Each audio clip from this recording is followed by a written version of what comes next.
Dear students, welcome to the lecturer group. आज हम 6 science chapter 6 जो कि एलिमेंट्स एंड कंपाउंड के बारे में है, इसके एमसीक्यूज़ को सॉल्व करेंगे। एमसीक्यू नंबर 1 को देखें तो इसमें पूछा गया है, everything around us is made up of tiny particles called. हमारे इर्द गिर्द जो भी बना है वो टाइनी पार्टिकल से मिलकर बना है, जिन्हें हम कहते हैं एलिमेंट, एटम, सेल्स और फ्रेगमेंट्स। तो जो इसमें ट्रू ऑप्शन है वो है atom. Everything is made up of tiny particles called atom. इसी तरह एमसीक्यू नंबर 2 को देखें तो इसमें पूछा गया है, a black board chalk is compound of. एक ब्लैक बोर्ड चाक जो है वो कंपाउंड होता है किस चीज़ का? Calcium plus sulphur oxygen, copper plus tin, calcium carbon oxygen, carbon sulphur potassium nitrate. तो इसमें जो ट्रू ऑप्शन है वो है ए, कैल्शियम सल्फ़र ऑक्सीजन। इसी तरह अगर हम नेक्स्ट एमसीक्यू को देखें तो इसमें पूछा गया है, magnesium plus oxygen form. Magnesium और ऑक्सीजन जब आपस में मिलते हैं, केमिकल रिएक्शन होता है, तो क्या प्रोडक्ट बनता है हमारे पास? तो मैग्नीशियम प्लस ऑक्सीजन मिलकर बनाते हैं मैग्नीशियम ऑक्साइड। तो हम मैग्नीशियम ऑक्साइड पे जो है वो टिक लगाएंगे। अब हम फोर्थ एमसीक्यू को देखते हैं। इसमें पूछा गया है,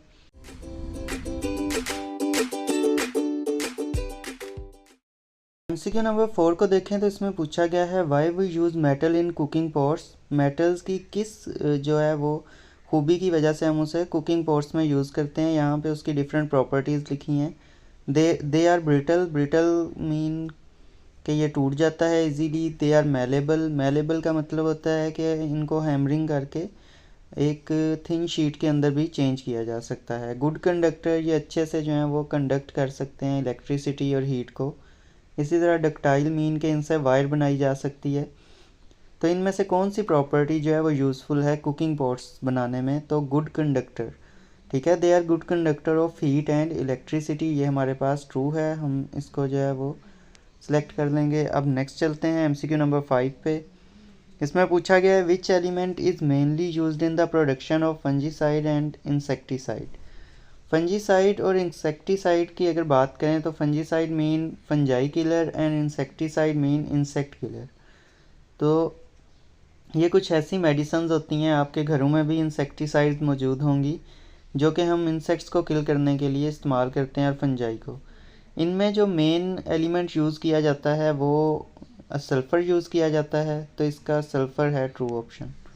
नेक्स्ट मूव करते हैं एमसीक्यू नंबर 6 पे। इसमें पूछा गया है, व्हेन 2 और more atom are combined they form a. जब 2 या 2 से ज़्यादा एटम मिलते हैं तो वो क्या बनाते हैं? जब हमें ये ना पता हो कि वो 2 या 2 से ज़्यादा एटम सिमिलर हैं या डिफरेंट हैं, कैसे हैं, तो हम सेलेक्ट करते हैं मॉलिक्यूल। अगर तो वो सिमिलर हों तो हम सेलेक्ट करते हैं एलिमेंट, और अगर वो डिफरेंट एटम मिलें दो आपस में तो बनाते हैं कंपाउंड।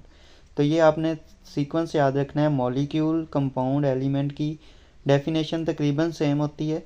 डिफरेंस क्या है कि 2 और मोर, अगर तो बस इतना ही बताया है, सेम है डिफरेंट है नहीं बताया, तो मॉलिक्यूल को सिलेक्ट करना है। इसी तरह अगर 2 और मोर डिफरेंट बताया है तो कंपाउंड, और अगर 2 और मोर सेम एटम तो फिर एलिमेंट। तो अब हम इसमें मॉलिक्यूल को सिलेक्ट करते हैं और नेक्स्ट मूव करते हैं एमसीक्यू नंबर 7 पे। इसमें पूछा गया है, limestone is a compound of. Limestone जो है वो बना होता है किस चीज़ से बना होता है? Calcium sulphur oxygen, copper and tin, calcium carbon oxygen, carbon and sulphur. तो लाइमस्टोन की अगर हम बात करें तो वो बना होता है कैल्शियम, कार्बन और ऑक्सीजन से। इसी तरह अगर हम 8th एमसीक्यू को देखें तो इसमें पूछा गया है, टोटल डिस्कवर्ड एलिमेंट्स आर। टोटल कितने डिस्कवर्ड एलिमेंट्स हैं? तो हमारे पास 118 एलिमेंट जो हैं वो अभी तक डिस्कवर्ड हो चुके हैं, पीरियोडिक टेबल के अंदर मौजूद हैं। नेक्स्ट अगर हम एमसीक्यू नंबर 9 को देखें तो इसमें पूछा गया है, H2O इज़ अ। H2O जो कि एक फार्मूला है, ये किसका फार्मूला है, किस कंपाउंड का फार्मूला है? ये मॉलिक्यूल है, एटम है, कंपाउंड है या एलिमेंट है? तो H2O वाटर को कहते हैं। वाटर क्या है? एक कंपाउंड। कंपाउंड की डेफिनेशन क्या होती है? व्हेन 2 और more different atoms are combined. तो इसके अंदर आप देखें, हाइड्रोजन और ऑक्सीजन दो डिफरेंट एटम हैं जो कि मिले हुए हैं, तो ये एक कंपाउंड है, और इसका जो ट्रू ऑप्शन है वो कंपाउंड है। इसी तरह अब हम नेक्स्ट मूव करते हैं इसमें हमने सेलेक्ट नहीं किया 118, तो वो मैं सेलेक्ट कर रहा हूँ। अब हम नेक्स्ट मूव करते हैं 10th MCQ पे। इसमें पूछा गया है व्हेन टू और more similar atom are combined they form an. अभी मैंने आपको बताया था जब सिमिलर एटम हो तो आपने याद रखना है कि फिर एलिमेंट की बात की जा रही है, तो एलिमेंट इसका ट्रू ऑप्शन है। इसी तरह 11th MCQ को देखें तो इसमें पूछा गया है graphite used in pencil is made of. हम ना लेड पेंसिल बोलते हैं अक्सर कि हमें लेड पेंसिल दे दें, तो लेड पेंसिल से हमें लगता है कि लेड ही इसके अंदर यूज़ किया जाता है जो कि एक एलिमेंट है, लेकिन ऐसा नहीं है। जो हम पेंसिल यूज़ करते हैं जिसे कच्ची पेंसिल भी बोलते हैं, इसके अंदर जो सिक्का होता है वो बना होता है कार्बन का। कार्बन की कौन सी फॉर्म? ग्रेफाइट। तो ये आपने जहन में रखना है, ग्रेफाइट कार्बन की ही एक फॉर्म है। कार्बन डिफरेंट फॉर्म्स में एग्जिस्ट करता है जिसमें से एक डायमंड भी है। तो ये MCQ नंबर 11 का ऑप्शन ए करेक्ट है। इसी तरह अगर हम 12th MCQ को देखें तो इसमें पूछा गया है the element used for making long distance electrical cable is. इनमें से कौन सा एलिमेंट है जो कि लॉन्ग डिस्टेंस इलेक्ट्रिकल केबल बनाने में यूज़ होता है? मतलब ये जो बहुत लंबी लंबी तारें या बड़े बड़े, एक तो है ना हमारे घर के अंदर, ये वाली नहीं, जो बाहर जो खंभों के ऊपर तारें हैं उनकी बात की जा रही है, तो वो बनी होती हैं एलुमिनियम की। एलुमिनियम ही क्यों यूज़ किया जाता है उनके अंदर? एक तो इसकी ये प्रॉपर्टी है कि ये लाइट वेट मेटल है, ठीक है। इसका वज़न बहुत कम होता है क्योंकि तारें वो बहुत ज़्यादा लॉन्ग डिस्टेंस होती हैं, बहुत लंबी लंबी होती हैं, उसकी वजह से उनका वज़न ज़्यादा होता है जिससे वो टूट भी सकती हैं। तो इसलिए ऐसा मेटल यूज़ किया जाता है जो कि लाइट वेट हो। तो एलुमिनियम जो है इसको इस वजह से यूज़ किया जाता है। नेक्स्ट अगर हम 13th MCQ को देखें तो इसमें पूछा गया है which element is mainly used in the production of protein and fertiliser. कौन सा एलिमेंट जो है वो लिविंग ऑर्गेनिज्म के अंदर प्रोटीन और इंडस्ट्री के अंदर फर्टिलाइज़र बनाने के लिए यूज़ किया जाता है? तो हमने यूजेस ऑफ एलिमेंट्स में पढ़ा था कि नाइट्रोजन जो है वो हम यूज़ करते हैं प्रोटीन और फर्टिलाइज़र बनाने में। इसी तरह अब हम जो है वो नेक्स्ट मूव करते हैं 14th MCQ में। इसमें पूछा गया what are the symbol of boron, neon and helium. इनमें से कौन सा जो है वो सही ऑर्डर है बोरोन, नियोन और हीलियम के सिंबल्स का? तो इसमें आपने याद रखना है बोरोन का B सिंबल होता है जो कि कैपिटल। कोई भी एलिमेंट है उसका अगर तो वो एक लेटर का है तो वो हमेशा कैपिटल होगा, अगर दो लेटर का है तो फर्स्ट हमेशा कैपिटल होगा, दूसरा स्मॉल।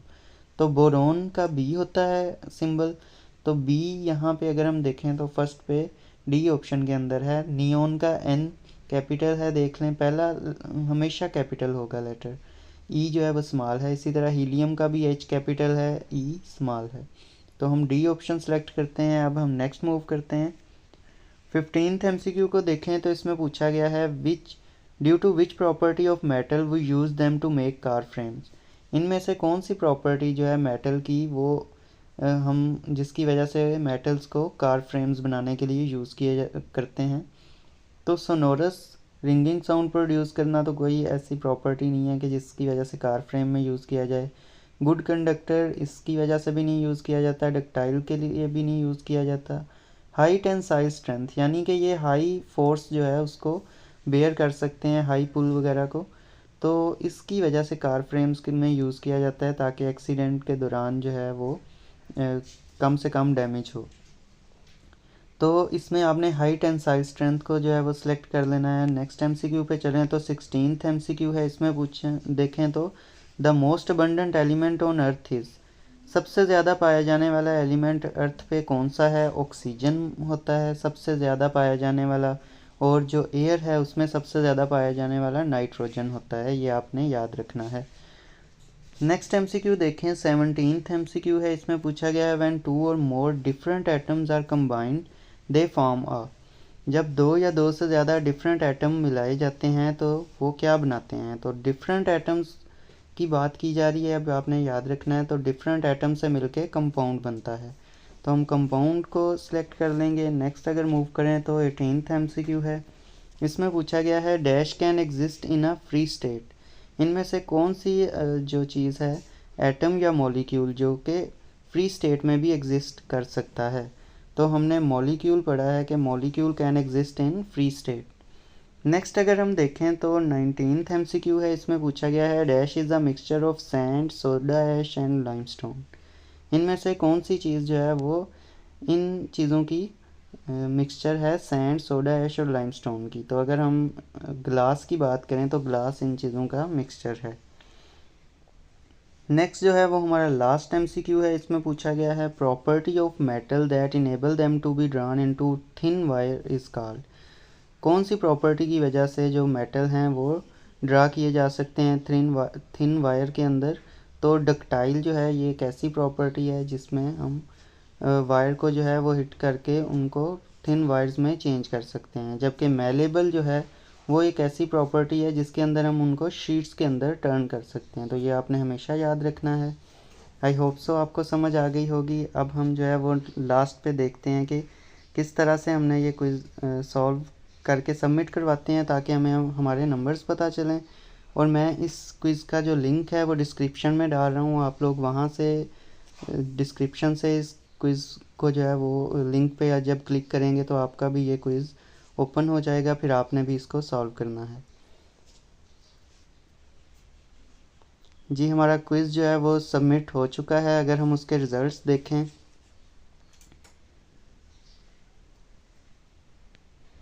तो हमारे तमाम MCQs जो हैं वो करेक्ट हैं। यहाँ पे आप देख सकते हैं कि 20 आउट ऑफ 20 हमारे मार्क्स हैं। तो ये थी आज की हमारी वीडियो। आई होप सो आपको समझ आई होगी। वीडियो को लाइक ज़रूर कीजिएगा और चैनल को भी सब्सक्राइब कर दीजिएगा ताकि मज़ीद ऐसी ही वीडियोज़ आप तक पहुँचती रहें।